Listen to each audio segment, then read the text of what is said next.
Welcome to the Personal Gains Podcast with Jack Clark.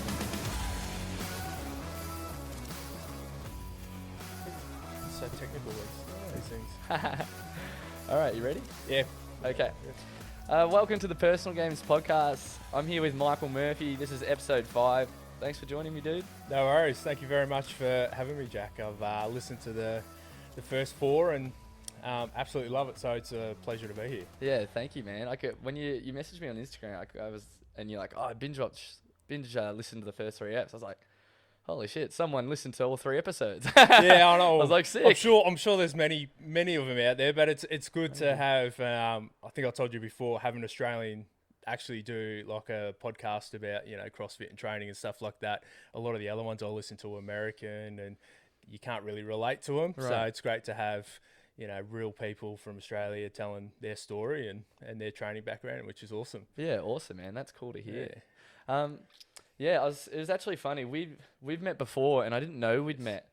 We met at a competition, which was a San Remo competition, which is a local gym where it's about 45 minutes away from here. Yeah. And it was a beach event, and I was just I've told the story to a couple of people today now, but I remember I was 16 years old. It was one of the first comps I ever did.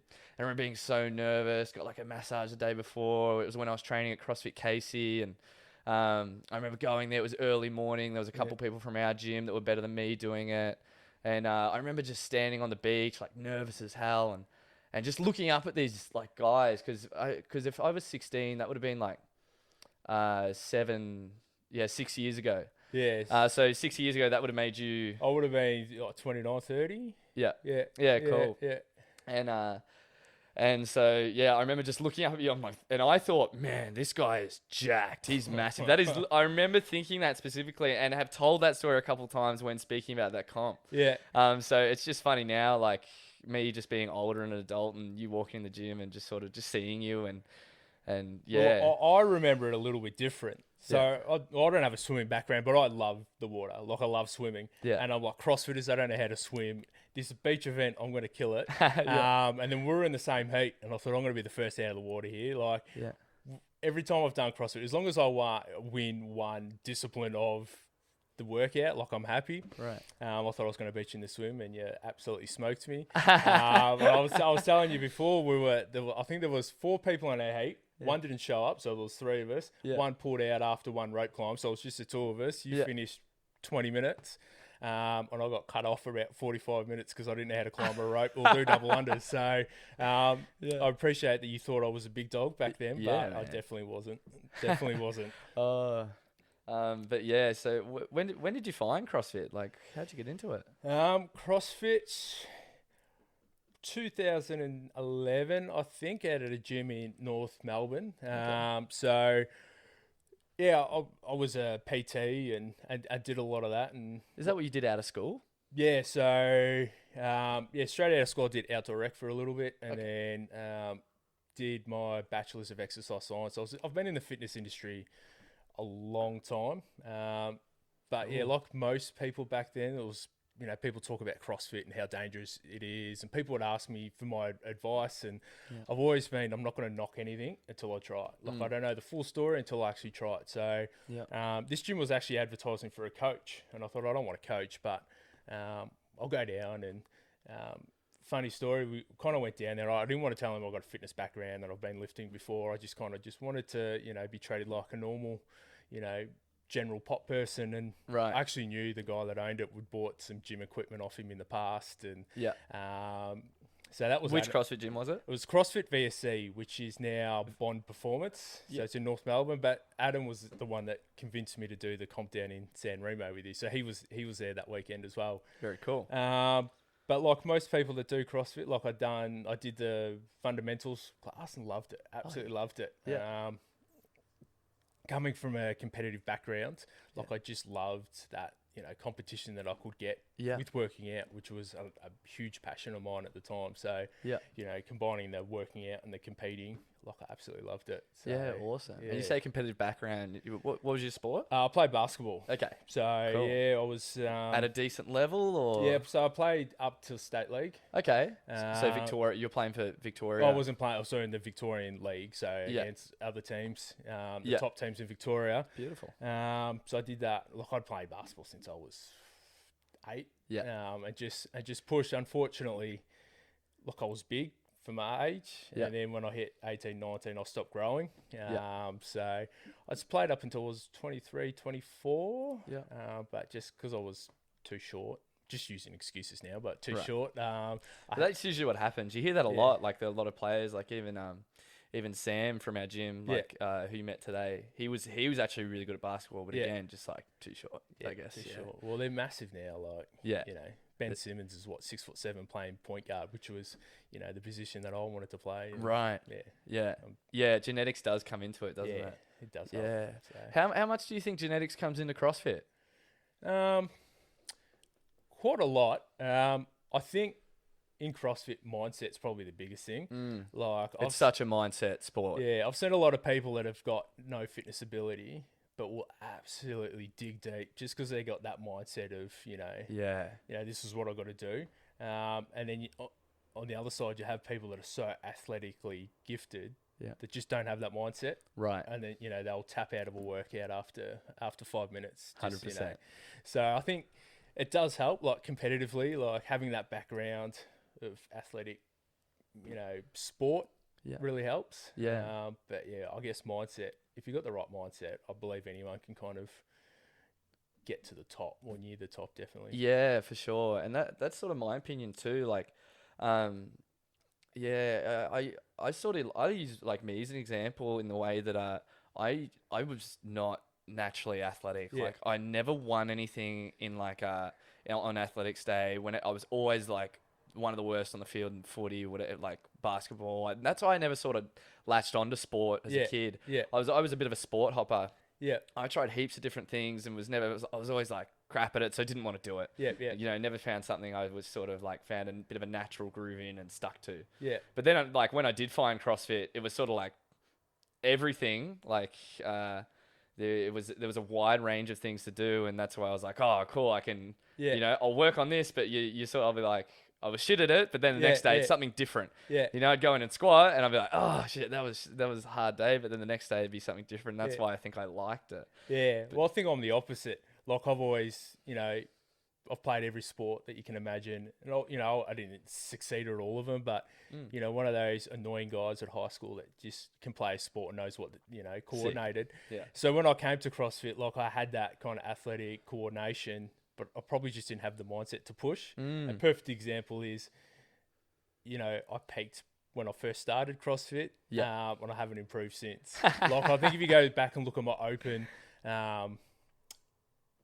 finishes, they're all the same. Just saying. The same. That's good. Just stay consistent, brother. just keep it rolling. Keep it rolling. Every year I go, this is going to be different. I'm going to get better. Yeah. And then I reckon for the last 4 years, I'm just going to wait till I'm a master, and then I'll concentrate again. But no, it's just consistent. So, yeah, I didn't have the mindset. I just had the athletic ability, I guess. But do you feel like it's something you've built from doing CrossFit? Like you've built a bit of a stronger mindset from doing it?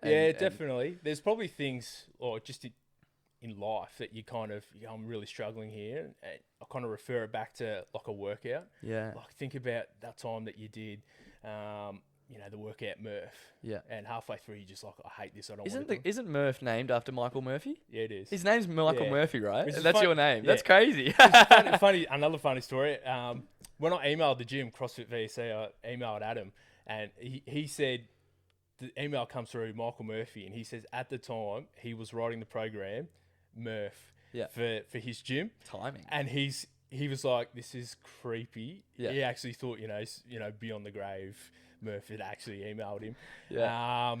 So I guess it was just meant to be to hit the gym. Yeah, and for anyone that's not sure, it's just that Murph is a CrossFit workout. It's a hero workout. After a soldier that died, and the workout's a mile run, 100 pull-ups, 200 push-ups, 300 squats, 1 mile run, and that's sort of just like a known CrossFit workout throughout the world. Yeah. And everyone that's sort of done CrossFit has done Murph or is not looking forward to doing Murph, you know? Yeah. So, But, you know, doing stuff like that and then looking at it in my real life, you know, I've been able to complete something that hard, you know. So, yeah, I guess. it transfers over, hey? Yeah. The CrossFit has definitely transferred my mindset to different things. So, Yeah. What's your Murph time? Oh, just put me on the spot. It's not great. It's Under an hour? Yeah, it's under an hour. With a vest? No, not with a vest. Not with a vest. I carry my vest with me every day. It'll be, I think it's around 54, 55. Love it. That's good. That's decent. Yeah. Yeah. But cool. again, that was probably 7 years ago. My friends they laugh at me because I always tell them about, you know, my deadlift PR, which was about 6 years ago. Back in my What was it? 210. Yeah, love it. Yeah. Nice. Yeah. So, Cool. Yeah. Oh, you're a fit guy. That's good. And I still base my percentages off that, even though I haven't lifted that. Oh, yeah. Workouts like that is a big one and I like seeing people do that because they do go into a dark place mentally, you know, and they have to figure their way out of it. CrossFit workouts do become a metaphor for life. Yeah. And I believe, you know, I've gained a lot of mental grit and have seen a lot of people that I train or have trained with, gain a lot of mental strength and it's really cool to see like how strong people can become and people do things they didn't think they were capable of, you know. It sort of shows them their sort of like their superhero inside that they can, you know. And I always had that kind of when I was PTing and even with Beyond the Barbell, it's been, you know, we're going to get you to do things that you never thought you could, should or would do. Right. You know, you look into the gym. I love when I was coaching, people would come in and go, oh, I'll never be able to do that. And you're kind of like, yeah, you will. Yeah. You're I can't do a handstand push-up. Yeah. If you really want to do it, we're going to do it. Yeah. So, that's kind of always been a motto during my PT days and coaching days. Yeah. You know, I love that. That's a sick motto. Yeah. Get you doing stuff that you thought you could never, and you should, and you will do. So, right. That's awesome. Yeah. So many people walk through the doors and they're just, and usually it sort of comes from a place of like just being nervous and calibrating with the space and you know, and once they get a bit more comfortable, you know, and with the coaches and the trust sort of builds, like they build, you know, a better relationship and say, okay, maybe I can do some stuff. But there's definitely you definitely work through some deeper insecurities with people. And when you can do that, that's when people start to really improve in the gym.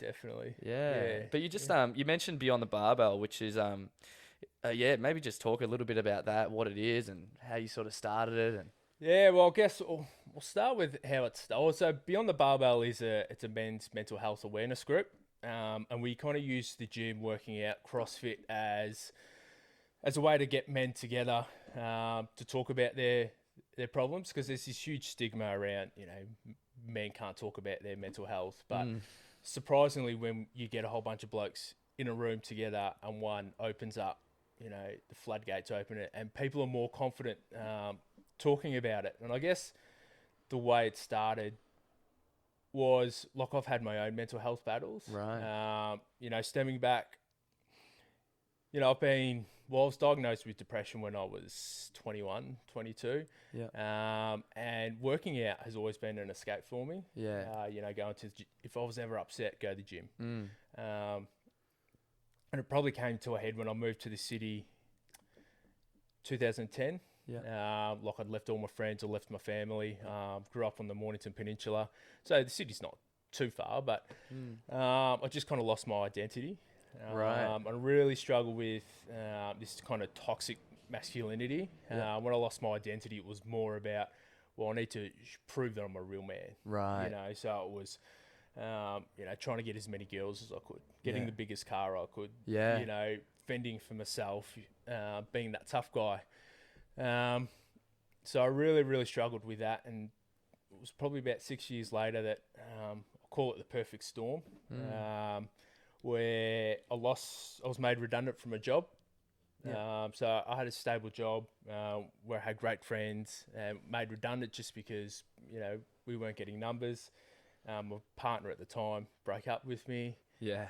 And then got an email from Centrelink telling me that I owed them a ton of cash. Oh shit. So, So that's struggle town, man. you know, like I think three of the top five stresses in anyone's life is, you know, money problems, relationship breakdown, and loss of job or new employment. So, Right. like I went down big time. Like Yeah. I didn't leave the house. I just, you know, Living with your folks. no, I was by myself, living by myself. Oh yeah, right. A lot of negative thoughts, like self-harm thoughts. Yeah. And the one thing that kept me going, the one thing that I'd actually leave the house for, was to go to CrossFit. Yeah. And this is a huge shout out to Adam and Tan from CrossFit VC, now Bond Performance, that they knew that I was going through a tough time, and they supported me 100%. You know, come down, do what you can. They actually offered me coaching job at the time because I had no job, no money. Right. But going to the gym was just like I didn't feel like the same person that was at home. Yeah. Like even now, people say you're an introvert, but when I was at the gym, I was an extrovert. Like, I was yelling, I was screaming. Like I just really got into it. You were thriving there. My best friends were at the gym, and I felt like I could speak to them about stuff as well. Like I didn't feel there was that stigma that I could say I'm so stressed out at the moment, or I'm real nervous about, you know, not being able to provide for myself or being kicked out of my house because I can't pay rent. Yeah. So I felt really comfortable there, and you know, fast forward a couple of years when I was coaching, a few people would come up to me in the gym and just talk about how stressed they're at work, but they knew working out was super important. So I thought there's a space here to kind of open or start something where we can use working out, use CrossFit, use the gym to get guys together, to connect guys together and give them an escape, whether it's for an hour, for 2 hours. I guess that's kind of where Beyond the Barbell started. Yeah. So yeah, it's been awesome. We found guys that all come and just one of us showing vulnerability. It's just a trickle effect. Yeah. So guys will come in and tell us that they're having trouble at home or they're stressed about work or where it's just a safe space that they can come and get a workout. And you know, like most guys that get together, there's a lot of banter and, you know, there's a lot of group chats where we kind of say, I'm going to lift more than you tonight, or, you know, your time tonight was so slow or whatever it is. But, you know, underneath it all, there's that connection. You know, if a guy doesn't show up, one of us is on the text message straight away. Is everything cool, man? You went at gym tonight. Hope everything's okay. Reach out if you need it and stuff like that. So that's where Beyond the Barbell started. And it's kind of just branched out from there. Right. So we've done a couple events where we got guest speakers come in and talk about their own. We had Tom Downey's an ex-AFL player. Yeah. He came down and we all did a workout, and then he had a chat to us about his mental health journey, and he was through Beyond Blue, so they helped out. During COVID, we had Chris Anstey, ex-NBA, NBL basketballer. Awesome. Talk about his time in the NBA and what he thought about men's mental health. We had Cal Nelms, who's a leading men's psychologist from Bloke Psychology, come and speak to us. Oh, cool. So we've done bits and pieces like that, which is awesome. And now we're really pushing just physical, well, we call it movement. You know, so I was telling you before, a couple of the guys want to do triathlons. Yep. So we're down at the pool every couple of weeks. We're running, we're cycling. It's just getting the guys together. Yep. You know, if it's just an escape for 1 hour a week while they come to our sessions. You know, we don't force anyone to talk about their mental health. Yep. But a lot of the time they will. Yep. And it's just gives guys a safe space to, you know, and trying to normalise mental health. Right. You know, we've all got mental health. You know, mental health's not just depression and anxiety. It's stress. It's, you know, it's a lot of things. So just trying to normalise it and get guys to talk about it, because we're so, you know, used to being masculine. Yeah. You know? And the only feelings we're allowed to have is anger. Right. Yeah. Right. So we're really trying to get guys to open up. So we do a lot of awareness work with that as well. Yeah. Mate, that's awesome. That's unreal. There's a you said you were talking about you did an event with CrossFitters. Yes. So late last year we didn't think it would go ahead with COVID, but we did an event. It was called 42 for 42. Yeah. So we were trying to brainstorm an idea of how we can create awareness around men's suicide. Yeah. So 42, the number represents the amount of men who tragically lose their life to suicide each week in Australia. It's nuts. Like Yeah. imagine 40. I mean, like we've had a class of 40 people Yeah. before, and like there's so many people. You know, Yeah. just thinking if there was 40 people standing in front of me, and like that's how many people die per In a week. So many. Like if you think about a football, like an extended football team, or even if you just think about, you know, the game on the weekend, there's 22 blokes each side, so you're looking at 44. So Yeah. you know, all but 2 of them each week. Unfortunately, the numbers have gone up as well. Yeah. Last stats I did, it was 49. So we wanted to do 42 workouts for the 42 guys. You know, we're all amateur CrossFitters, I guess. It was 4 or 5 of us that ended up doing all 42 of them. Yeah. And they were, you know, really important people to me. That there was a guy that owned the gym, another guy that's been a real good support through Beyond the Barbell, another girl from the gym who's, you know, my number one support whenever, other than my wife. Yeah. Of course. Whenever, you know, something goes wrong, Yeah. you know, you message her and she helps out. And then another girl I used to train with at my last gym, Yeah. who travelled out from PGP to come and do it with us. And Yeah. we just reached out to us CrossFitters, Australian CrossFitters. We wanted to write workouts for us. I know you had, And you got some big names like Yeah, to I write know. some workouts for you. you had Jay Crouch on here the other week. He wrote us a workout. That's awesome. No offense to the other ones, but that was my favourite. That was a toes to bar, snatch, and handstand push-up workout. Yep. Sick. Yeah. Awesome. Matty Sturt, Calm Porter, Royce Dunn, Baden Brown, Zeke Grove. Zeke Grove. Yeah.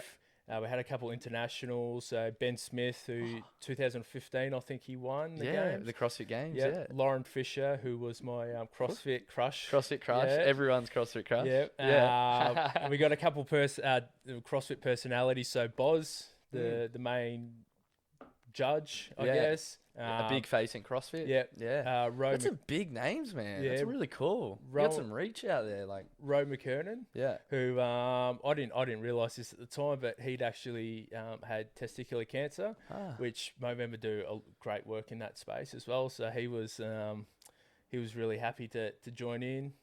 So yeah, we got quite a few guys writing the workouts for us. We did have to scale a lot of them. Yeah. So But good. Like, Yeah. but yeah, like a lot of guys that come into the gym, you know, and females Yeah. even, like people just be too proud to Yeah. scale or change the weights to something lighter or change the movements to something easier. So just like lead the charge, man. Yeah, That's good. so- Showing people that, you know, it's all right to scale and So it do was what really your good. ability Yeah, is. Yeah. 12 hours it took us to That get is through. So we crazy. started at 7 in the morning and we knocked off about 7:15. We had people come and go all day. So we had 10 lanes open. Yeah. And people just booked in. We just asked for a donation. Yeah. So they just come in, pay $10. They could come and do one workout. They could come and do 40 workouts if they wanted to. Yeah. Just it was an awesome vibe throughout the whole day. We barbecue going. And, Yeah. we had a huge raffle with again faster, True Protein. Right. It was a big event. That's, Yeah. So did you raise much cash? Like, Yeah, so we ended up with $7,000. Oh, dude, Which- that's heaps. Which went straight to the Movember Foundation. Yeah. They were a huge support as well. Yeah. It's my favourite month because I get to grow the moustache. And Oh, I've, yeah. Good got a- excuse to grow it out. Got a good excuse. My wife hates it, but she knows it's for a good cause. Yeah, for sure. We had people come down and spectate. It was just a really cool day. We had a videographer come down. They did an awesome video. Yeah. We had the photography guru Anthony Rogers come down. Oh, yeah. He donated his time to come down and took some amazing photos of the day. So Awesome, man. Dude, you've sort of you've painted a bit of a story for us, and I got a couple of things I want to unpack. So you said that you were 21 when you first sort of went and saw someone to get actual treatment for being depressed. Yep. But like, how long did you sort of know something was going on, or like what was the trigger? Was it like something in your teenage, like being a teenager and growing up, and that transition into being an adult, like not knowing what you wanted to do, like Yeah. I mean, I don't know how personal you'd like to get, but yeah, it's tricky because I I'd always been quiet. I've been always shy sort of person, and not a outgoing person. Like I like to keep to myself, a hermit, as you could say. Yeah. And then I was in a couple, 18, 19-year-old relationships. You meet the girl at the pub. Right. Back in the day when you met girls at the pub, and they We still do that. Come on, man. yeah, Come on. it's all online now. And Yeah. they would mention stuff, you're grumpy all the time and stuff like that. And Right. we've had family history of mental illness. So I went to the doctor and they said, As in, like, your folks? yeah. Yeah. I went to the doctor and they kind of said, yeah, we're going to put you on medication. And I just didn't want So at what point did you go to the doctor and like, did you know yourself, or it was sort of like your girlfirend at the time was sort of like telling you, and you're like, oh man, maybe I am, maybe I probably didn't know myself. I could be doing something better, like for my mental health. I just thought I was grumpy. Right, you're like, that's me. I'm a shy, grumpy guy. Grumpy. Didn't want to talk to anyone. Like I just thought, that's what life was. Right. Like everyone. That's just who I am. Yeah, everyone feels the same. Yeah. And so I'm sure you had a moment of like eyes open to, I can be more, do more. I probably didn't come until I was about 32. Really, man? Yeah. So wow. I was very neglectant to go on medication. I was on medication on and off, and people, I'll go see a psychologist. I'd go for one session and go, they don't know nothing. Yeah. I don't want to go. And it was probably, again, I always just put it down to that's just my personality. I'm just a grumpy, don't want to do anything. Yeah. And if people don't like that, screw them. I don't care. That's just who I am. Yeah. So, through that time, you push a lot of people away, and people stop asking you to do things. We're not going to ask him because he'll come and he just won't talk. So you're losing sort of relationships because of it. And yeah, big time. And then it was probably maybe 31, 32 where I guess as a society and, AFL players were starting to come out and talk about their mental health. Yeah. You're right. It is different times nowadays, it is like compared to, I'm sure, what it used to be, just even the 10-year gap of being 21 to 31. Yeah. And even like celebrities like Robin Williams came out, Jim Carrey came out. There was quite a few people coming out to say, to feel that way, it's not right. Like you do have an illness. You are, I don't like using the word sick, but it is like a physical illness. Like you can get treatment for it and you can get better. Just like your physical health, like you get a cold, you can have a cold like for your mental health. It's sort of, it's a good way to take the emotion out of it and go, I just treat what's going on in my mind. Like, if you had the flu, you'd look after yourself. Right. You'd make sure you're drinking plenty of water, you'd have bed rest, but with mental illness, you don't. Yeah. You kind of just I just push on. So it was probably when I was a bit older that I could start to see things and read things that if I looked after my mental health a bit better, and gym being one of them, that I would feel better. So, I went back on medication. I said, I'm going to give it a go. Yeah. And I'm still on medication. Do you think medication helps? Like, is that the answer? I don't think it's the answer. Yeah. But it definitely helps. But it's like, maybe it puts the Band-Aid on while the wound can heal, and definitely. And then you can sort of, you're in a better place to figure out the core of the issue a bit more, and then you can sort of wean off the medication and and my goal is to one day to come off it. Yeah. Because I do believe there's a really good book by Johan Hari. I don't know if you've read it, Lost Connection, but he talks about medication, right? And how that's Lost Connection. Yeah, it's a really good book. It's not that medication isn't the be all and end all. Yeah. Like there's actually all these other influences in our lives that affect it. And he did a whole bunch of research about going out to these remote communities about, they didn't have technology. They were big on community and connection and stuff like that. And none of them had mental health. Yeah.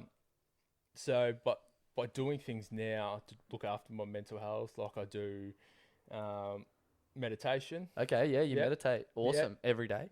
I try to. Yeah. So it's not... Most days? Yeah, most days. Yeah. But when people kind of think about meditation, it's not... I'm not sitting in a room kind of, with the music. Yeah, no, it's none of that. I just try to be present with what I am. So... I love taking my dogs for a walk, Yeah. and I try to go. I'm pretty lucky now that we've got some awesome, and I just put my phone down, and I just got to be present with what I am. So Right. I'll You're be taking each step as it comes. You're looking yeah, around. You're appreciating yeah, for the fact that you live in a good country. The yeah, sun's out. You're breathing fresh yeah, air. and Your dog's happy, and yeah, you're doing something good for yourself. And yeah, being present in those thoughts. yeah, and Yeah. it's what can I hear? I can hear the Right. birds. What can I see? And I'll look Listening. around, and Yeah. what can I smell? It's just kind of being present in what I'm doing, Yeah. which takes time. Sort of in your senses. Mm. Yeah. That's a good method of becoming present. Yeah, I feel like. Being in touch with your hearing, your smell, and even your sight. yeah, Yeah. yeah. Yeah. Also I try to do as much gratitude as possible. Yeah. And these all come from Hugh Van Cuylenberg, who does the Resilience Project. Yeah. Another really good book to read. Yeah. Awesome. But he's We'll big make on, a list. yeah. All right. I'll let you leave me the list Oh, I when you will. leave today. Awesome. Cool. He does a lot on gratitude. Yeah. So Sick. it's being grateful for what you've got Mm. and not kind of what you want or what you don't have. Right. So, I'll, especially when I start to get anxious or, irritable, I try to think, how lucky am I? How good is it that I've got a roof over my head? Mm. How good is it that I have the best wife in the world, that I'll come home and she's going to cook for me and it's going to be an awesome meal, and that I get to sit on the couch with someone that I adore and just have a chat. Yeah. How good is it that I've got a job? Mm. There's a lot of people out there that don't have a job. How grateful that I can actually go to work every day. Mm. And that's really helped. Mm. Especially in traffic, because I hate traffic. Takes me old traffic. 40 minutes to drive Traffic to work. is tragic. And then I get real anxious and irritable. Yeah. And I go, how lucky am I to have a car Yeah. that I can drive to work in? Yeah. Now, how lucky is it that I'm actually going somewhere to work? Yeah. It's like all these little like gratefulness affirmations. Yeah. Where you can just things where you can just come back to and Yeah. sort of humble yourself into a positive thought. Yeah, definitely. And remind yourself that the glass is half full. Yeah. Yeah. Which is, something that I've worked on, in the last couple of years. Yeah. It is. You got to work on it, eh? Yeah. Well, Yeah. it's it's just like CrossFit. If you want to get better at it, like, you got to practice it. You got to be consistent with it. So, well, mental fitness, I guess. 100%. So, those are the things. So your meditation and presence and and being grateful. Yep, definitely. Yeah, these are things that are really helping you out, and you believe that are really good for the mental health. Yeah. Yeah. And making time for myself as well. Right. Yeah. That self-care of, working out is super important for me. Yeah. So if that means I have to miss out on something else, because I know, like, I can go into the gym in the worst mood in the world and come out totally different person. Yeah, you're right. Yeah, 45 minutes, an hour, however long I'm in there, Yeah. totally different person. Yeah. And people notice it as well. Yeah. Like, did you, take some happy pills? What in just there? happened? What's going on? Yeah. And the funny thing is, like, I've pushed myself to, the limits in the gym, Yeah. but I've still come out and I'm like, how good's this? Yeah. So, For sure. making sure I have time for self-care and doing stuff that I really enjoy doing. Yeah, that's awesome, man. Just to give you some insight on like my experience with mental health, and like I'd been experiencing a bit of anxiety, like a good decent amount of anxiety, and it was building. It was getting worse and worse, and I have experienced like depression and things in my teenage years, and even just growing up, and sometimes can fall back into it. It's like I'm in and out of it. You know what I mean? It's like I'm down and I'm up. Yeah, well, depression's on a scale. I think it's 5 to -5, with -5 being you're really depressed, and Right. 5 being you're happy. Right. And we actually move up and down this scale. So we're not always, you can't just say I'm a 4 out of, mental health. Like, you actually, like for you example, leading up to a comp, your anxiety goes up, you feel down, and you kind of slide down the scale, and you slide back, which is that kind of yo-yo effect, I guess. Right. Roller coaster, yeah. Yeah, that's it. And being aware of that too, and being like, oh, this has been a shitty week, like, and going, you know what, that's okay. Like, shitty weeks are gonna be there, but anyways, yeah, I realized it was an issue when I went and competed at Down Under, because before the first event, We did the clean and jerk. It was actually the second event. Yep. I just lost the plot. I was like panic attack mode. Yeah, I was like, fuck. Like this is. Yeah, I'm like yeah. tight chest. I'm like, yeah, I can't think about anything. I'm just like lost. Yeah, yeah, And you know, I just bombed that event. I just fucked up. yeah, yeah. And then and all I could think about was how there was like 30 people in the crowd that traveled up there to watch me, and just how disappointed they'd be with me, which was completely untrue. Yeah, But that's at the time all I could think about. And then after doing that comp, and that comp was successful, like, and I learned so much, and you do every time. yeah, And yeah, I decided that like, oh, like I have been ignoring my mental health. I've been putting it on the back burner, and it wasn't until sort of COVID and where I got to stop and Yeah. and you know, just like go, man, like where am I at? And you know, what are some issues I've been avoiding? And you know, like because all the distractions were taken away. Yeah, I wasn't yeah, working. I wasn't doing. You know, I didn't have all my distractions. yeah, So anyway, so then I found myself into meditation. That was huge. Like, you know, I just started to look after my mental health Yeah. as much as I'd been looking after my physical health, because Yeah. I thought that, you know, I've got to. If I'm depressed and sad, good. It means I'm training hard. It means I'm going hard. It means I'm, you know, it's like I'd almost like it. Yeah. And it becomes sick. It's Yeah. like, yeah, like, you know what I mean? Yeah, Whereas yeah. actually, it's the opposite. It's the flip. It's Yeah. when I'm happiest, like that's when I train the best, and that Yeah. is something that has been so big for me this Yeah. year. So yeah, I've been figuring out my own sort of mental health path, and I've become a lot more open with talking about it and just the way I deal with it. But I grew up, my sister's got borderline personality disorder, and Yeah. and that was just like, so I grew up as a teenager, and that was big on our family. That Yeah. just like it wasn't just like she had the issues and was going through her shit, Yeah. but that just shredded like through our family, and like we had some really low times It's as a family, and you know, and my parents split up when we were 17, and then you know they experienced their own mental health. My dad, and had a bit of a falling out Yeah. with my dad, and yeah, yeah. and just the effect that, you know, mental health even has on the family. Like It's so tough. Like I feel, you know, I still go through periods now, and the biggest guilt that I have is for my wife, Right. Because she has to deal with it. guilt, yeah. Yeah. So, which kind of feeds the depression. But I think, you know, a lot of people kind of miss that.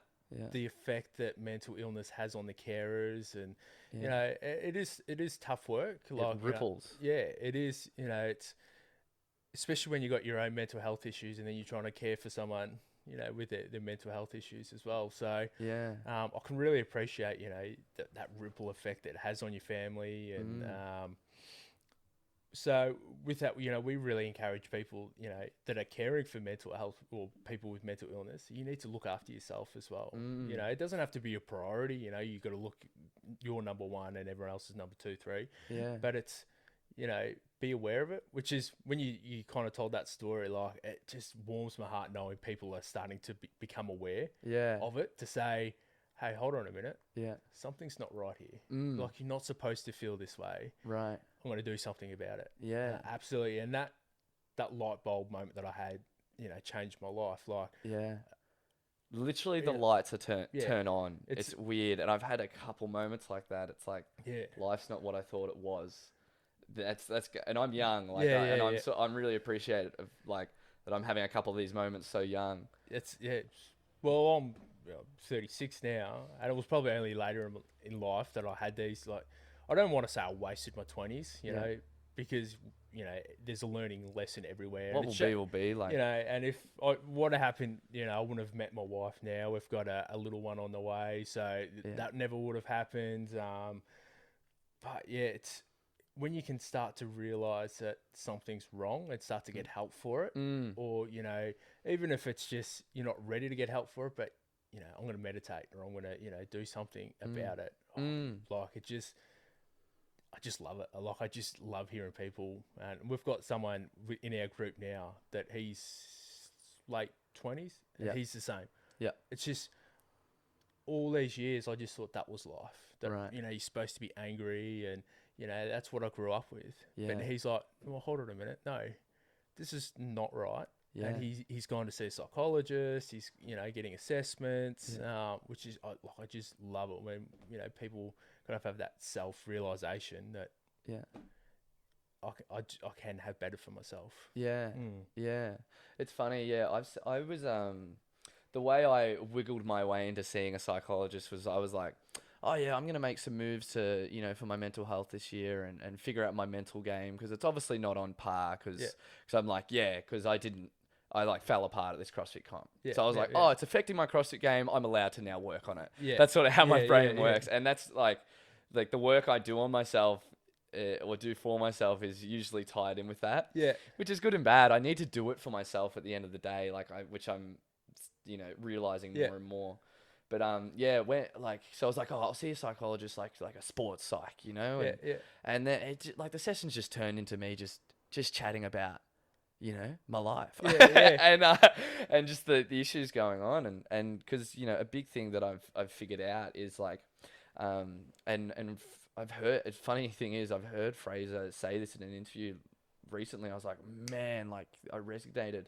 It's like when you do a CrossFit workout, if your mental state is already down here, Yeah. like you're gonna go into a bad place in a workout. Like you're gonna Yeah. like it's a healthy bad place. Yeah, like yeah, you yeah, you yeah. know. But if you're already down here, you've only got from there to go. So you're just gonna go bang bang, Yeah. and it's like such a short gap, and you're not gonna be able to give much. Yeah. But if you're like happy, like you're gonna go into that workout, and if you're like filled up, fulfilled, Yeah. you Yeah. know, you're like your heart's full, and Yeah. Yeah. and then you're like, yeah, I've got no like anxiety or doubt going into this work. I don't feel guilty about shit. Like I've got less shit that I haven't reconciled in my life. When I do this workout, like I go from up here and I've got so much more Yeah, distance yeah. to travel before I break down. Yeah. You know what I mean? Before I start crying. Yeah. Because like Yeah. I've had workouts where I like sell my soul and there will be tears. Yeah. You yeah, know? Yeah. So I'm just like, man, like if I can like just, I need to be being happy for me and happy for myself. But yeah, it's just like in the way that it will make my CrossFit game better. Like, Yeah. and CrossFit has almost brought that out of me. Like there's a massive tie with mental health and CrossFit, and CrossFit does really good things Yeah. Like for mental health. it's like I guess it doesn't matter how you get these ways of making yourself happy or these lessons that you learn, whether it's in CrossFit or whether it's at university or whatever. Right. But it's going to help you later in life. Yeah. Yeah. Like you're going to know, I have no doubt that your CrossFit career is, way into masters. But, after that, it's, these lessons that I learnt about being happy in CrossFit and, how to kind of fulfill myself in CrossFit, it's going to help you with life Yeah. later. Yeah. Which was, again, when we were at the gym before and when I was asking you about your programming and you said you programmed to make yourself happy, I guess, things that you're going to enjoy doing. When we're talking about your weaknesses and how you program that in, you say, I'll program it, but I'll program it so I still enjoy it. Yeah. Because, CrossFit's so important to me. Yeah. That, I want to enjoy it. Yeah. Because the moment you don't enjoy it, you're not going to do it. Right. Yeah, So- that's it. And it's like I want to go to the gym and do something fun. Like I told you, like two main important things. I'm when I'm programming or even just training in the gym, like I'm like, am I going to get injured or am I going to stay injury free doing this? Am I putting my best foot forward to stay injury free? And then B, like, am I having fun in the gym? Because I know if I'm having fun, I'm going to be filled up more. I'm going to start thriving. I'm going to get more out of the workout. I'm going to literally do more reps, and train harder if I'm having fun. Yeah. If I can get a group of like-minded people that are just are relaxed, we play good music. I'm like, like the people that I train, I'm like, cue it up. Put the music on that's gonna make you feel good. Like I love, I'm like I said, I'm like, if it sounds good, I like it. You know, just throw it on. I want the people I train with to really just thrive. Yeah, and I guess, looking at physical health or physical activity, that's what, Beyond the Barbell tries to do to make it enjoyable. Because we all know, the benefits of physical activity on, metabolic disease, cardiovascular disease, quality of life. Right. But all the physical attributes that you get from training, is this what you're saying? Yeah. But people won't do it unless they enjoy it. Yeah. So I remember, I used to, I do PT and I get to know them and what music do you like? And then the next time they come in, I have a playlist, with the 70s or whatever, so they'd enjoy it a little bit more. Yeah. We played games within working out. Yeah. Because if you enjoy it, you're going to continue to do it. Yeah. And it's just finding what it is you enjoy about it. Yeah. And for me, the thing I enjoyed was the connection with people. Yeah. So that's why I kept going back. Me too. Yeah, and that's why, back in the day, well, even now, like I'm not competitive at all. Yeah. Like I shouldn't be out on the competitive floor, but I just love it. Sure, a little bit, you know. Oh, yeah, there's, push it it's- on it, but like if Yeah. you've been to a CrossFit comp before, Mm. like besides the first 5 minutes where everyone's checking everyone out, I got him covered. Yeah. Like it's like they're your best mates. Right. Like You're there together. Like, yeah. you everyone's going to have to do all 5 workouts and put in. Yeah, it was the same, when we did that San Remo comp together. Like, didn't know each other from a bar or so, but by the end of the comp, you're talking. And, Yeah. I've been to comps where a guy I'm competing with is giving me tips on how to, just don't go out too hard because the front squats are going to get you in the end. So you need to conserve energy. And I'm like, mate, we're competing against It's each other. funny, yeah. But, like, There's a weird camaraderie Yeah. that happens because uh, why do you think that is?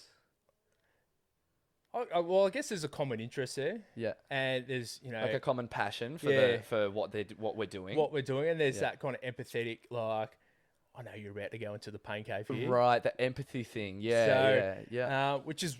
And that's why I love CrossFit. Like, and I've loved it since, I first started it. And that's because just the community that I actually wrote a thesis on it, why people go to the gym. Really? Yeah. So it was, Cool. it was an honors thesis, and we interviewed people at the gym. Why do you go? Why do you do CrossFit? Because Yeah. like, if you're walking past or you watch the CrossFit games, you're like, why the hell would you want to go into a gym to the point where you're on the ground throwing up? I still don't know, man. So we wanted to find out why. So we interviewed a whole bunch of people, and it Yeah. was the community. Yeah. I just loved the people in the gym. The culture. Yeah, there'd be people that would just come to the gym. They'd be injured. Oh, I can't do what you're doing. Yeah. But I just want to be involved. Yes. So they just come. Yeah.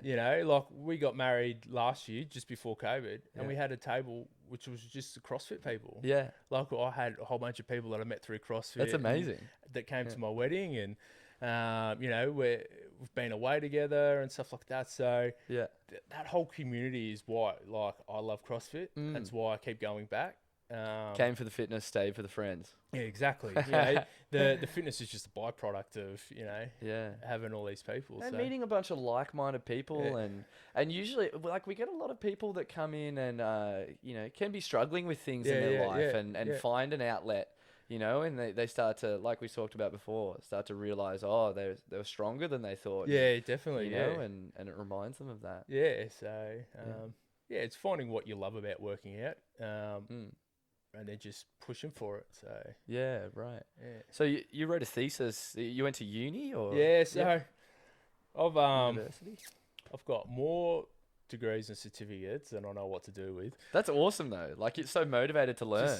Just a life learner. Like I just actually enrolled in a graduate certificate in. That's scary for me. Like the thought of. Oh really? Yeah. Well- I've never been much of an intellectual, but I've just started to focus on trying to read more. Like I've read a couple books and Yeah. Well, learning about reading and. well, I'm like my dad's an academic, so he's got an academic background. So it was kind of something I'd always go into. But I did Yeah. a bachelor's degree in exercise science. Oh, awesome. And then went back and did a master's Wow. in exercise science, strength and conditioning focus. Yeah. And then wanted to do a PhD. So my dad did a PhD, and I kind of always wanted to follow in his footsteps. And I'd love to do, a PhD in strength training or different modalities of strength on what's the best. So I had to go back and do an honours because I needed to do a thesis. Right. So I started doing a thesis on high intensity interval training. Yep. I just hated it. Okay. I was about to drop out, and they said, contact this other supervisor and ask him. And then I said, oh, I'm really into CrossFit. He goes, awesome. I want to know why people do CrossFit for. Yeah. This is going to be your thesis. Yeah. So we interviewed about 25 people from the gym I was at the time. Oh, wow. And we just kind of looked for themes and trends throughout the interviews. And it was, they loved the community. Yeah. So, the results from the interviews were community based. Yeah. Yeah. And then we kind of looked at how, as a society, we don't have communities anymore Okay. because of online. Right. You don't have to do anything. Yeah. We all go online. There's all these online support groups. Mm. Like, for example, I've just joined a dad's online support group, Yeah. you know, for upcoming baby on the way. Right. And I'm thinking 10 years ago, we would have all met in person. Yeah. Yeah. Yeah. Not online. We Yeah. would have met in person. But Right. now we don't, you know. Even we see through COVID, a lot of people do online training now. Mm. So we're not going to see people face to face. It's done online. So do you think like isolation is a bit of a killer? Like, Yeah. like humans are social creatures, Oh, and 100%. connection We is a bit need of that like the connection. key to happiness. We Like, need that connection. right. Yeah. Yeah. Yeah. So, and we all found out last year, Yeah. like, you know, in isolation, how bad it was. Mm. You know, for the first couple of weeks, especially for an introvert that hates going out, I'm like, how good is this? Yeah. You know, I don't have to go out, you know.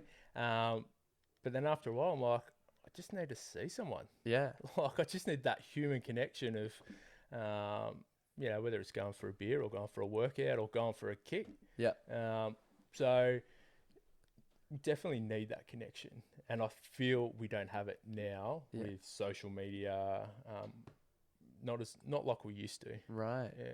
Yeah. Yeah. Social media. It's funny. It's like the technology can it can help or hinder us. Yeah. You know, sort of thing. It can be. We can use it as a tool to really Yeah. to find more connection. Yeah, definitely. You know, so say you find you know your dad group, Yeah. and it's like, and then through that dad support group, there's an event that's organised, and, Yeah, and then you go and meet in person, and that's sort of like you know, the way of finding the group. Yeah. And, So, well, that's what I'm using it for now. I'm trying to get the guys to come do a workout with me. right. You know, It's like people stop at step one and just Yeah. like go, oh yeah, cool. I read Yeah. the post, Yeah. liked it, maybe left a comment, and that's it. Yeah, you And- know, I've had my connection. Yeah. You know, that's good. So, yeah, that's what we found the CrossFit box was. It's like it's shallow connection. It is definitely Right. So it's like they just get enough to go, oh, cool. You know, I can put my phone Yeah. down and keep living my life. Yeah, yeah, And then it's like, but really that was a shallow, like, yeah, it was a shallow connection. It Yeah. wasn't something deep.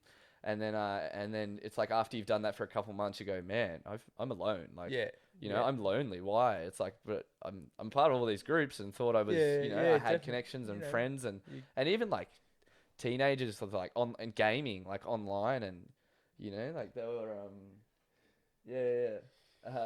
That's my sister. Nish. You're right, Nish.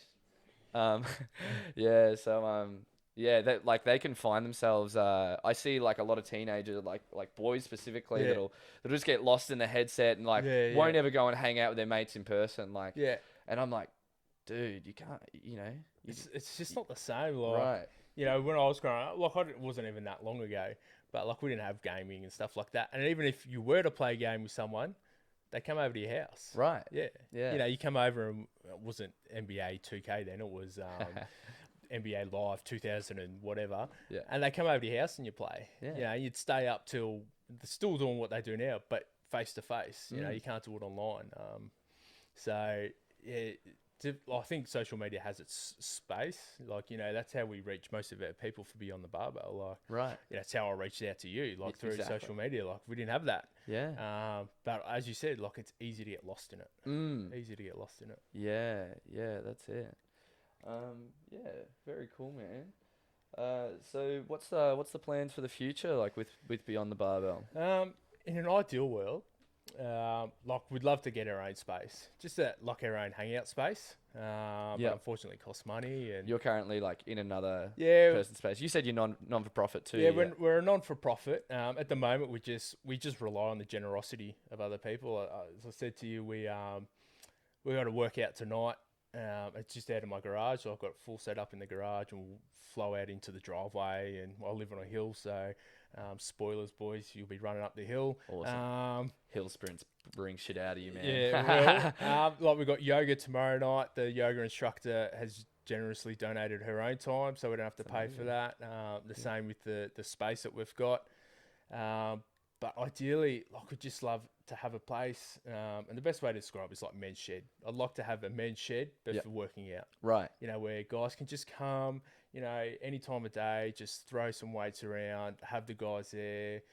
You know, we'll have a workout out on the board if they want to do that, if they want to do their own thing, but just a safe space. You know, stuff's really troubling at home, I'm just going to go down to the gym and just hang out and have a chill out. Like looking at your gym today, like that would have been perfect. Like when I envisioned like the outdoor area, the couches and Yeah. just that vibe, just to have places to go. So Yeah. that's what we hope to continue to do. All our stuff's free at the moment, so Yeah. Awesome. if you want to come for a bike ride, we just say we're going to meet here at 6. Just bring your bike down. Yeah. We've got a track session coming out.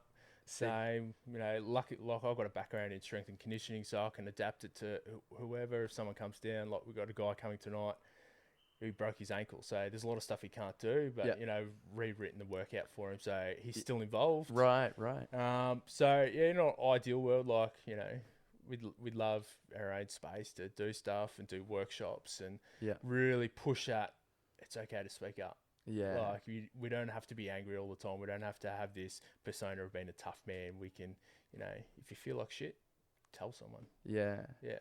It's a hard one with like because physical health, like if you're in a good place mentally, like but you're like, oh, I have a cold, you it's sort of like you have the strength to go, all right, I'm going to do something about it. Yeah. But it's like it's the conundrum with mental health, I feel like, is once you're in a shit space mentally, and especially as you get deeper and deeper into it, you don't want to, like, you start to get this point where you just like don't want to do anything, including helping yourself. Which is the hard thing. It's like you just get to a spot where you're like, I'm so lost in like this feeling of like disconnection that I just don't even fucking know what to do. Yeah. Yeah. Yeah. So that's the thing that we like as a group we struggle with is getting people like that are feeling depressed or feeling isolated to get them to step out of their comfort zones. Yeah. That's the hardest thing. But again, once they come to one, they love it.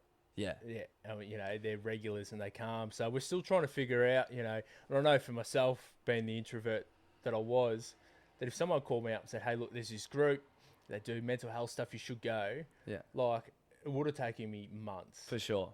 Or if not years, to build up the confidence to go. Yeah. And it would have been like, the day before, I'm going. And then 2 hours before, I'm not feeling it, my throat, my knee's sore or something, and I just wouldn't go. Yeah. So just an excuse. like, we really appreciate it's hard for people to step out of their comfort zones, and we're really trying to work on building that environment. Yeah. But like, as I said, that connectivity, like if you rang up when you said, I'm just in this dark place, I don't want to go, you've got 10 blokes messaging, oh mate, can't wait to see you tonight, can't wait to see you, to just come down. Right. That's, even if it's just come down and just watch, by the time you come down, you're kind of out of that. The hardest thing is just getting someone through the door. Yeah. It's like once they're there and they see the space, they go, oh, this wasn't as bad as I thought, like, and sort of thing. Yeah, so it is a hard one, especially when you're in the deep and dark hole. You're like, the last thing I want to do is go and throw some steel around. So but we're working on it. Definitely working on it. Yeah. Man, it sounds like you're doing amazing things. Like, for like you're not discounting like women's mental health at all, but you no, just, not at all. I just think your experience with your own mental health has sort of like created a passion, and you've got an understanding for men's mental health better because that's just who you are. Yeah, which is, and I kind of alluded to before, at the time I thought it was just me. I thought it was just me that had these feelings. Right. But then when I realised that it's not just me, people are, like, it's been better to run these sessions to know that what would I like when I was at my worst and what wouldn't I like. Yeah. And kind of trying to implement that. So, doing things that are outside my comfort zone or not knowing what I'm getting into. So we try to post as many videos as possible to say, if you come down for a session, this is what it looks like. This is what's going to happen. And, this is, almost like a step-by-step of... Right. You're creating like familiarity. So people already know what they're getting into by the time, which is what I needed. Yeah. Like, I need to know before, otherwise I'm just an anxious mess and I'm just like, no, I'm not doing it. Yeah. But if I know, oh, well, you get there, he's the guy that you're going to speak to. This is what he looks like. Yeah. He's going to be welcoming and stuff like that. So, yeah, having my own experience has really helped kind of be on the barbell thrive. Yeah. Yeah. And you coach CrossFit as well, right? Yeah. So, level 2 CrossFit. Dude, cool. I'm enrolled to do my level 3. Yes, yeah. So hopefully do that by the end of the Just year. keep on learning. He's still learning. Well, He doesn't stop. Yeah, it's That's You good. should see, as I said, you should see my resume. Like it's just, I just finished a diploma in community service, and then I've just Where does that drive come from? Because you said you got some quals in mental health as well, right? Because you're a mental health worker. yes, yep. Yeah. Well, the mental health stuff kind of came at the start of COVID. Yeah. Because I was made redundant. I'm like, I need to do something else. And, Right. So I saw a diploma in community services, gets my foot in the door, and Yeah. I was so lucky. I rang this place up for placement, and Yeah. they said, "Oh, we've got a job. Yeah. If you want it." Wow. So people losing their jobs actually gained a job in. But the passion for Star, I don't know where it comes from. Probably my dad. Like he's he's got a doctorate in social work, but Right. I'm I'm sure he's like a role model for you. Yeah, just in your definitely. life, and there was a Yeah. lot of things ingrained early on. Well, I remember as a kid going to university with him. So he would go to lecture and stuff at university, and I'd go with him. So that whole university thing has been ingrained from when I was younger. But I guess also it also keeps me busy. When I'm busy, I'm not with my thoughts, my Right. negative thoughts. Yeah. So, like as I said, I just finished a diploma, and now I've enrolled in a graduate certificate in men's behaviour. Yeah. I'll be doing my level 3 CrossFit, which I've got to get through all the manuals again just Yeah. to refresh everything. One day it'll stop because my HEX debt is through the roof. Just keep earning just under that minimum. Under the threshold. Under the threshold on the books. On the Yeah, books. yeah. So that's gotta, Yeah. It keeps myself busy, and I just, the stuff that I learn and the people that you meet along the way, it's just, I suppose for me, like individually, I think about like if I'm to go do a course or do the next thing, like my level 1 just expired. I got to go do that next course. I'm not too afraid of that because I'm like, yeah, I've sort of done that before. Yeah, I know yeah, what it'll yeah, entail, yeah. but I want to do the level 2. yeah, I think there's a fear of failing. Yeah, There's yeah, definitely a fear of failing for me. I know I haven't, like in school, I wasn't that passionate or like didn't really try my hardest. And yeah, I think when I think of going to do like a uni course, I'm like, oh, I just don't want to commit and then fail. Like, yeah, so it's like a fear of failure, but it's also like I'm not familiar with it. Like I feel like because you've done a couple, yeah. you've done some, you've Yeah. done something like for you to go, oh yeah, I'll just go do my Cert 3-4, and Yeah. I know what the schedule like, I know how it affects my lifestyle, Yeah, and I'll just yeah. fit it in on a couple nights of the week and Yeah. study and yeah. yeah, It helps when you know what you're going to get yourself into. right, Like I've worked when I did my bachelor's and stuff. Like I was working full time, so yeah, like I just kind of got it done. yeah. So now kind of going back to do like when I did it. So you were working full time and you did your bachelor's. yeah, Yeah, that's yeah. sick. So throughout all my study, so I only started studying in 2010. So I was 26 when I went, Oh wow, okay, and like if I'd hate to tally it up, but it'd be close to 10 years now that I've studied. yeah. That's But that's good. I believe like we should just be forever learning. Like you're never Yeah. too old. Like I love it. yeah, The stuff that I'm learning now, I'm just like, oh man, I wish I knew this when I was younger. yeah, yeah. So, No, that's yeah. awesome. yeah. So what would your advice be for someone maybe young like me, or Yeah. maybe that's a bit older? That's like, it's probably more for the like Yeah. the older guys that are maybe like 30, and they're like, I want to change up my career, but I've got to study, and that's going to be hard. Like, and even though like people that want to go into the police academy, and they're like, oh, I've got to study again. It's like I'm going back to school. Like, would you have a bit of advice for people that? It is tough. Like, I must admit, like, when you've worked full time before, and then you kind of got to give up a lot to then go back to a base salary, or eating baked beans on toast. Like, So you're gonna make sacrifices, Yeah, you accepting gotta- the sacrifices. but long term, and this is something that really took me a while to get my head around,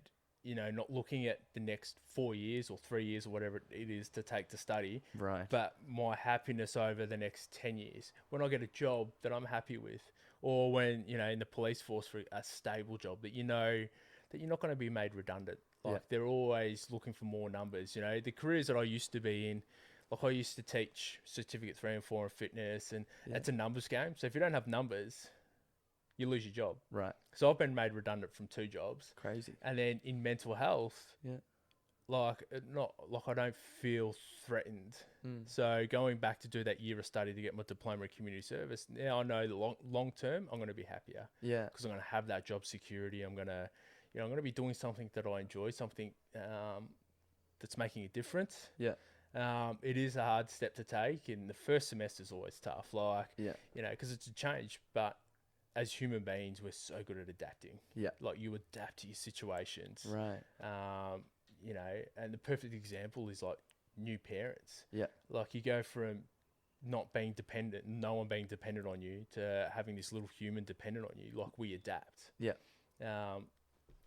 So, just coming up with a plan and looking at the longer term. Yeah. Is this going to make me happy?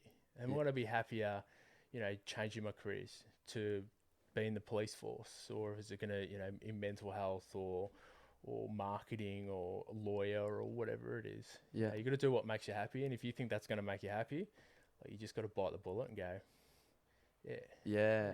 It's sort of like it is like I so easily say, come to the gym, it's not that hard, Yeah. like just do it, just but it's like for people it's scary, just like daunting. I'm sort of scared of like like more intellectual Yeah. things, but Yeah.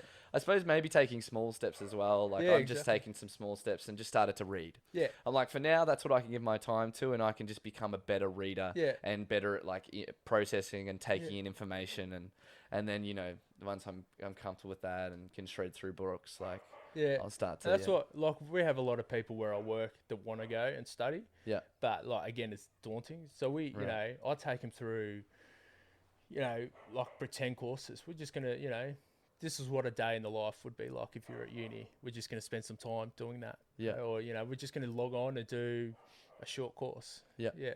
Free short. There's thousands of them out there. And, Yeah. as you said, baby steps to get there. And, it is for some people, it's not for others. Yeah. So. Oh man, well yeah, you've got a bit of a cool story in the way that your own journey Yeah. and your own mental health is, you've flipped that into just becoming this really compassionate person, like from what I see, and just someone that is really giving and wants to help, and you put a lot of time into, like you're saying, you do 8 hours of free coaching because you just want to get in there and you're helping people. Yeah. When you coach, I'm sure you wrote it off before to say, yeah, I just go out and I go there and hang out. Yeah. But mate, like you're there, you're putting in time, like you're organizing this non-for-profit organization. You're putting your time into doing this mental health job and placement. And I just love seeing the difference. Mm. And I've heard stories. People have reached out and say, you don't know me, but I've been following your page, and it's an inspiration. Yeah. We've had people come to events and kind of step up and say, I don't know where I would be if it wasn't for you guys encouraging us to be vulnerable and stuff like that. So, whenever I feel flat and, I've worked a lot, I've worked my normal job, and I come home, I've got to organise an event, or, the guys are coming around, I just go, you're making a difference in one, if it's one person's life. Yeah. Like if I spend years and one person calls up and says, hey, look, I was thinking about self-harm and I didn't because of your group, I'd be like, it's all worth it. Yeah. It's all worth it. Yeah, for sure. And even just for me, like as a younger guy, you just have become a bit of a sneaky role model for me in the way that, like, reminding me that, like, there's a lot of fulfillment in just being compassionate and doing things for others. Yeah. Like, cause I feel like I see that in you. You seem like you're happy. Yeah. now and- Yeah. Well, yeah, I am. Like, it's just, I just enjoy doing it. Like, it's my two passions is mental health and CrossFit working out. Yeah. So, I've been able to combine the two, and, if you love what you do. We have two massive common interests. Oh, by the there way. you go. Yeah. So, if you love what you do, you are going to be happy, and as I said, it can get down sometimes. When you hear people's stories and stuff like that. I don't know. My wife gets concerned about it sometimes. You're taking on too much, Right. And, like, because I'm not a psychologist, so as a running it, all I can do is listen, be an empathetic ear, and I can't give advice or anything like that, but sometimes it does take its toll on you, and but again, I know that person's going to feel better for sharing that with me. So it can get tough, but as a whole, like, it's just the difference you see coming from it, like you just love it. Yeah. Yeah. Michael Murphy, thank you very much for coming on. No worries. Thank you for having That was me. heaps of fun, man, and good to catch up with you again. Yeah, definitely. Yeah, I don't yeah. think we'll ever be on the same competing floor ever again. I think you've surpassed me, but who knows? We might do a local comp or something like that. Just do a local comp on the weekend, and I was like, man, that was so much fun. To just jump back into the community and get in there and do that again. So well, who my knows? best ever finish was 3rd, so maybe we could do a partner comp and you can get me up to the all right, we'll see what we can do. top But of the podium. I definitely want to come and do something with Beyond the Barbell. Yeah, like even if I just come down for a track session or just hang Yeah. out. Like I just want to hang out with you guys. Well, and we'll come to you. be around some like-minded people. Oh yeah. I'll Yeah, have you guys at the gym whenever you want. Let's sort that out. I absolutely love Georgia. Yeah. Today. Like, it was just the vibe. Like I just loved it. So Thank you, we'll brother. we'll get a bus together. Yeah, and we'll- you should see the vibe. And it's so much fun. We actually run a class and bang the tunes and everyone's going hard. It's a good definitely energy. get a crew and we'll come down and throw down with you. So, easy. Awesome, man. Thanks so Cool. much. No worries.